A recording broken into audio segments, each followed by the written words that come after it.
bienvenue pour cette nouvelle vidéo. Donc on va voir aujourd'hui à partir de quand sommes-nous un salarié.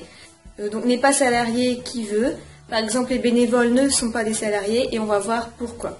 Pour illustrer en fait ce propos, il y a la jurisprudence qui a tranché sur le cas de l'île de la Tentation.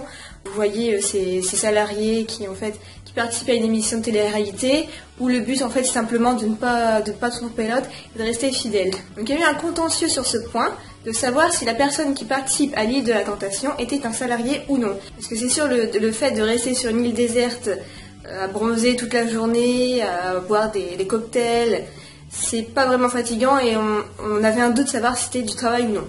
Donc la jurisprudence a jugé que pour être salarié, il fallait réunir 3 conditions. La première, c'est fournir une prestation de travail. Donc la prestation de travail, c'est en fait un travail que vous faites. Donc ne pas rester les bras croisés à votre travail. Par exemple, gérer des dossiers, répondre à des appels, bâtir une maison. Donc c'est vraiment apporter une certaine valeur ajoutée et louer un peu votre force de travail. La deuxième condition, c'est avoir une rémunération en échange de votre prestation de travail. Donc forcément, vous allez fournir des efforts et donc en échange, vous allez avoir une prestation de travail. Donc c'est pour ça qu'on dit que les bénévoles, ce ne sont pas des salariés puisque ils n'ont pas de rémunération. Enfin, la troisième condition, c'est d'être sous la subordination juridique de votre employeur.